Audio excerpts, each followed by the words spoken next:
البث يامس كيف شي عدل ارتدادات وعدل لاقط مانع. عموما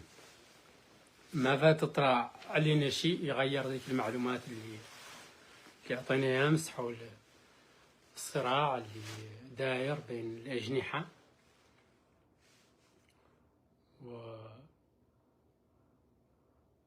بالحقيقة أن المختار واللي جاي ما كان خيار محمد الغزواني في رئاسة الحكومة، وفرضوا عليه على أن محمد الغزواني بروبوزالو محمد أحمد وحنانا بروبوزالو شريف من أهل النعمين، قال له مولاي ولا عربي والله قط عادهم على الصنع لك وقط صار فيها قضايا فساد ومشي الشهر الخارج قاع ولا رجع، وخبير اقتصادي كبير وعاد رجل أعمال كبير، وكان فعلا هو خيار محمد الغزواني لرئاسة الحكومة. يا غير الأستاذ اللي قال له مولاي وحاد الأغضب شاف فيه خطر عليه عنه إلين يقبل رئاسة الحكومة، عنها نهايته هو كرجل الحوض الشرقي اللي ممدوداله ليد، واستخدم ياسر من كون لوبي فيه طبعا تقود السيدة الأولى مريم، وفيه المدير والبونة، وفيه بيت الله، فيه ياسر من ذاك دق قاله للشرق في شي من ذاك حطب النار الصغير لاي منه ياسر وعدل منه وسيلة ضغط لين تغيرت الكفة لصالح، ودفعوه هو والسيدة الأولى دفعوه بالمختار واللي جاي كخيار وحيد أو أحد رئاسة الحكومة.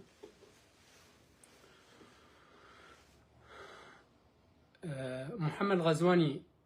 ارتكب ياسر من الأخطاء اللي حد عنده أبسط أبجديات في السياسة ما يرتكب محمد الغزواني بعد عنه، محيطه اللي يعرف أصلا اللي متحاكم معاه بعدوا عنه، مثلا والباي ما تلفهم، مسقارو ما تلفهم، موقت ما تلفهم، أرواقيجو هو اللي أصلا يعرفهم وتعايش معاهم ابتعدوا عنه، إذا عاد افتراسه سهل جدا.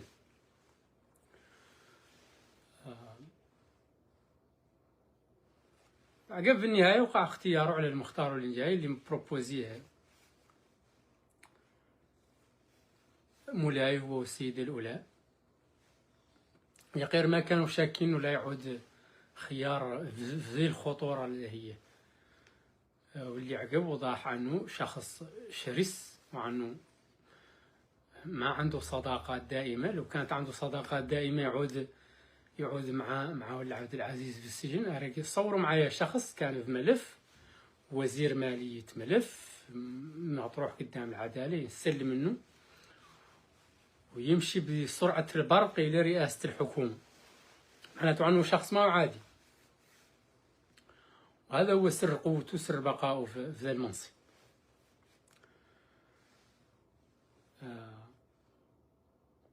اللي نختار نأكد عليه عن اليوم تناولت الناس مشي الشيخ والباية للرئاسة، يا غير سابقوا دوروا تعودوا لاحظتوا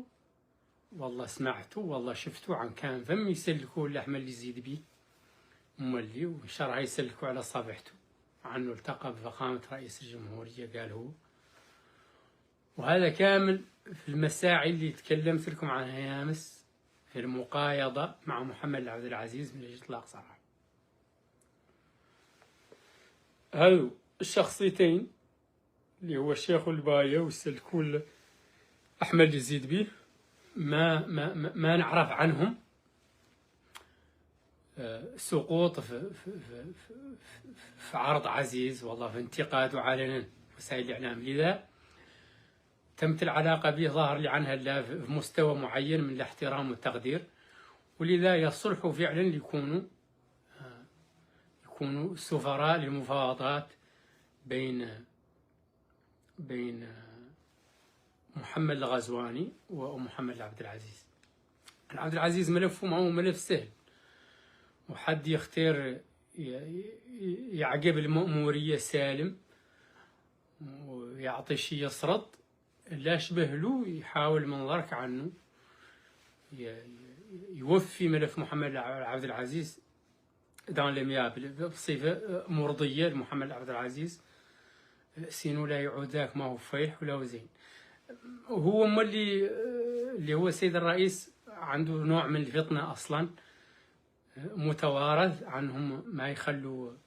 الأمور اللي لا تعود تشكل خطر يخلوها تتفاقم. ظهر لي على بادئين فعلا في لودوا الحل الملف محمد العبد العزيز، يا غير يختاروه يوفى على أنهم ترجع المياه لمجاريها ويندعم محمد الغزواني في مأمورية ثالثة. بين المأمورية الثالثة هي بالنسبة له إيران هصة ما أمان له،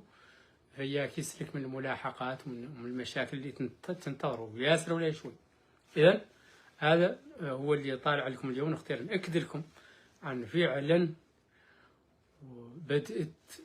بدأ ملف محمد العبد العزيز ينثار بصفة جدية وبصفة حقيقية مؤكدة. لا يورطوكم مريدات صحافة تيكسات وصحافة الصحراوي، مرادهم مادة تتصل معهم.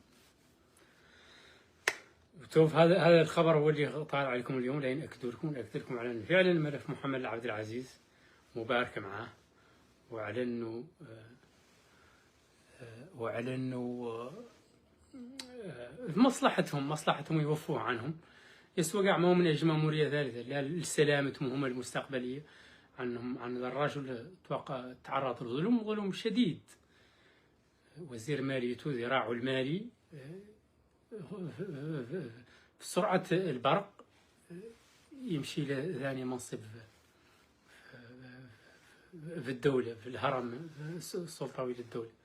إذن معناته عنه الرجل مظلوم وزين فيهم يوفوا عنهم ملف، وهو اللي وضاح لي على أنهم تباركوا معاه باستدعائهم لسلكوا اللي له نهارين والله ثلاثة، باستدعائهم للشيخ والباية اليوم فعلا يصلحوا ليعدلوا يعودوا وسطاء في الملف.